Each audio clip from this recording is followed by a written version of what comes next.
बिस्मिल्लाहिर्रहमानिर्रहीम। अस्सलाम वालेकुम स्टूडेंट्स। आज हम करने जा रहे हैं 9 क्लास मुतालिया पाकिस्तान चैप्टर 3 हम लोगों ने स्टार्ट किया हुआ है। ज़मीन और माहौल हमारे पास चैप्टर का नाम है।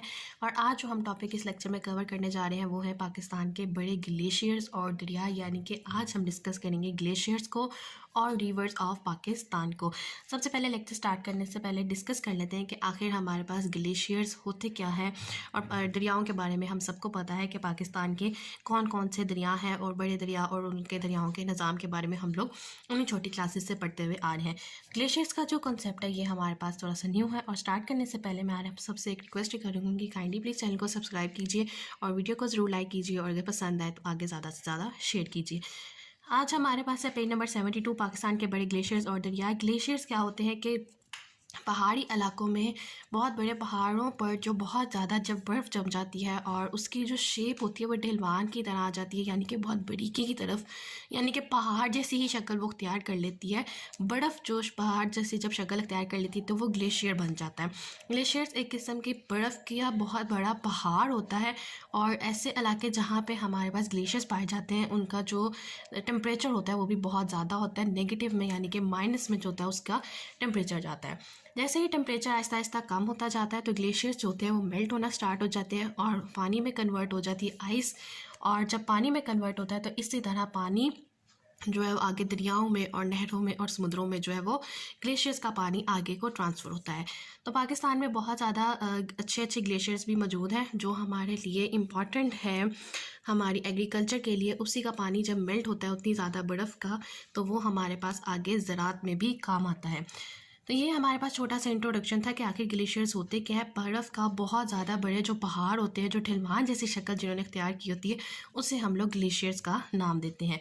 और जिन्होंने नॉर्थर्न एरियाज़ वगैरह विज़िट किया होगा उन्होंने बहुत ज़्यादा ग्लेशियर्स वगैरह को अच्छे और करीब से उन्होंने देखा होगा। ग्लेशियर्स पेज नंबर आपके पास है 72, पाकिस्तान के बड़े ग्लेशियर्स और दरिया, major glaciers and rivers of Pakistan. पहाड़ियों की वादियों में जमी हुई बर्फ़ जो कि ढलवान की तरह हरकत करती है ग्लेशियर कहलाता है। अब ये ग्लेशियर की डेफिनेशन है, वही डेफिनेशन है, ऑलमोस्ट कुछ वर्डिंग डिफरेंट है जो मैंने आप लोगों को एक्सप्लेन किया कि पहाड़ियों की वादियों में जमी हुई बर्फ़ जो कि ढलवान की तरह हरकत करती है ग्लेशियर कहलाता है। ज़्यादा बुलंद इलाकों में दर्जा हरारत कम होने और बर्फ़बारी से ग्लेशियर बनते हैं। अब आपसे क्वेश्चन पूछा जा सकता है कि ग्लेशियर कैसे बनते हैं, जैसे आप मार्क कर लीजिए। आप बताएंगे कि ज़्यादा बुलंद इलाकों में दर्जा हरारत कम होने और बर्फ़बारी से ग्लेशियर्स बनते हैं। जब दर्जा हरारत कम होगा और बर्फ़बारी होती जाएगी तो वो एक पहाड़ की शक्ल अख्तियार करती जाएगी। मुसलसल बर्फ़ के जमे होने से नीचे वाली बर्फ़ सख्त हो जाती है और कम बुलंदी की तरफ सरकना शुरू कर देती है, जिससे ग्लेशियर हरकत करता है। पाकिस्तान नीम हारी आबो हवा के खिते में वाक़या है। ये हमने लास्ट लेक्चर में भी डिस्कस किया था।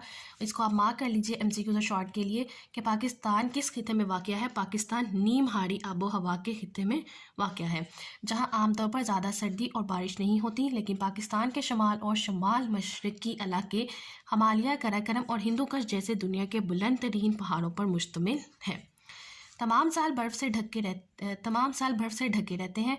इन पहाड़ी सिलसिलों में दुनिया के बड़े बड़े ग्लेशियर्स मौजूद हैं, जिनमें सियाचिन, बोलतोरो, बियाफो, बतूरा और हस्पर वगैरह चंद बड़े ग्लेशियर हैं। और ये आपके पास आपका 5th शॉर्ट आंसर है कि पाकिस्तान के चंद बड़े ग्लेशियर्स के नाम बताने हैं। तो आप उसमें ये बताओगे, ये आपका शॉर्ट है 5th वाला, कि सियाचिन, बोलतोरो, बियाफो, बतूरा और हिस्पर जो है वो पाकिस्तान के चंद बड़े ग्लेशियर्स हैं। आगे उसको डिस्कस करते हैं डिटेल के साथ। सबसे पहला ग्लेशियर जो हम डिस्कस करेंगे वो है हमारे पास सियाचिन ग्लेशियर। सियाचिन बिलती ज़ुबान का लफ्ज़ है, इसे मार्क कर लीजिए, जिसके मायने जंगली गुलाब के हैं।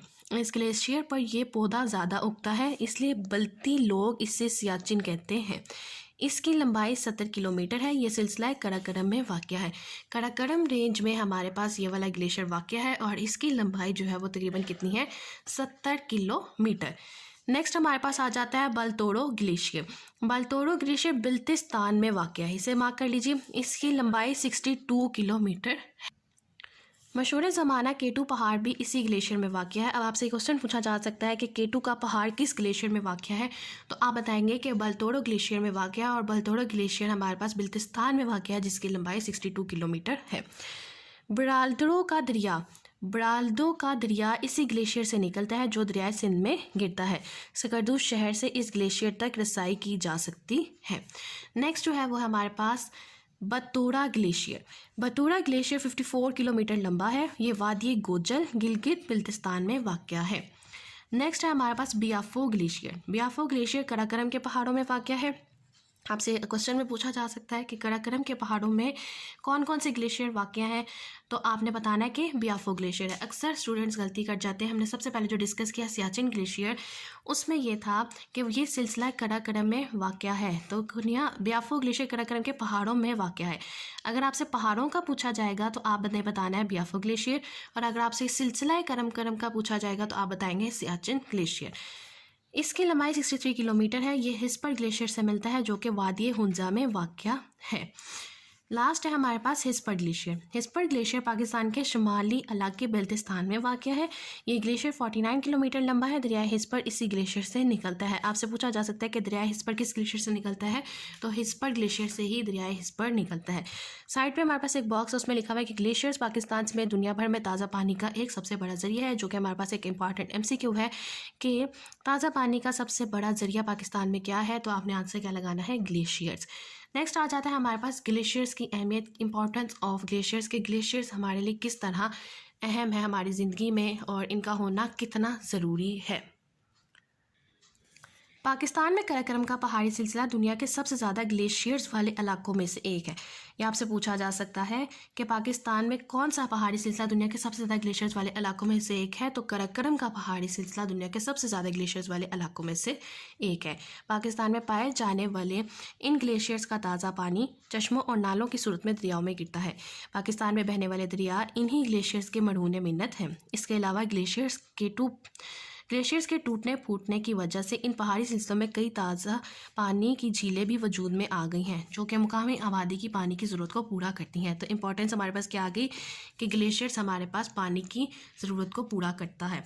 इन झीलों में सैफुल मुलूक, अब कौन कौन सी झीलें हैं जो उन्होंने ऊपर बताया है कि झीलें वजूद में आ जाती हैं इन पहाड़ी सिलसिलों के टूटने की वजह से। अब कौन कौन सी झीलें वजूद में आती हैं, झील सैफुल मुलूक, शंदूर और सतपाड़ा अहम हैसियत की हामिल हैं। इन झीलों की मौजूदगी की वजह से इस इलाके की खूबसूरती में बहुत ज़्यादा इजाफा हो गया है, जिसकी वजह से ये इलाके सियाहत के लिए बहुत मशहूर है। इसके अलावा ये झीलें इस इलाके में मौजूदा आबी हयात की परवरिश के लिए भी मावन हैं, यानी कि अहमियत रखती हैं। तो झील सैफुल मुलूक, शंदूर और रस्तपाड़ा जो है हमारे पास सबसे ज़्यादा अहम झीलें हैं, उन जो हमारे पास इन ग्लेशियर्स के टूटने की वजह से वजूद में आती हैं। तो स्टूडेंट्स, ये था हमारे पास आज का लेक्चर, जिसमें हम लोगों ने पाकिस्तान के मेजर ग्लेशियर्स डिस्कस किए हैं, जो कि हमारे पास 5 अहम ग्लेशियर्स हैं, सियाचिन, बलतोड़ो, बतूरा, बियाफो और हिस्पर ग्लेशियर। और लास्ट में हमने देखा कि इसकी इंपॉर्टेंस क्या है, हमारे पास पानी की ज़रूरत को पूरा करती है, और झीलें जो इसकी वजह से वजूद में आती हैं, ये हमारे पास आबी हयात की परवरिश के लिए उन्होंने मेहनत है। तो स्टूडेंट्स, ये था हमारे पास आज का लेक्चर, और मुझे उम्मीद है कि आप लोगों को आज का लेक्चर समझ आया होगा। इनकेस कोई क्वेश्चन है, क्वारी है, कोई डिफिकल्टी है, तो आप लोग जरूर मुझसे पूछ सकते हैं। और लास्ट में मेरी आप सबसे एक ही रिक्वेस्ट है, काइंडली प्लीज चैनल को सब्सक्राइब कीजिए, वीडियो को लाइक कीजिए और ज़्यादा से ज़्यादा शेयर कीजिए। इंशाल्लाह अपनी नेक्स्ट वीडियो में आगे पाकिस्तान के अहम दरिया जो है वो हम लोग डिटेल के साथ डिस्कस करेंगे। थैंक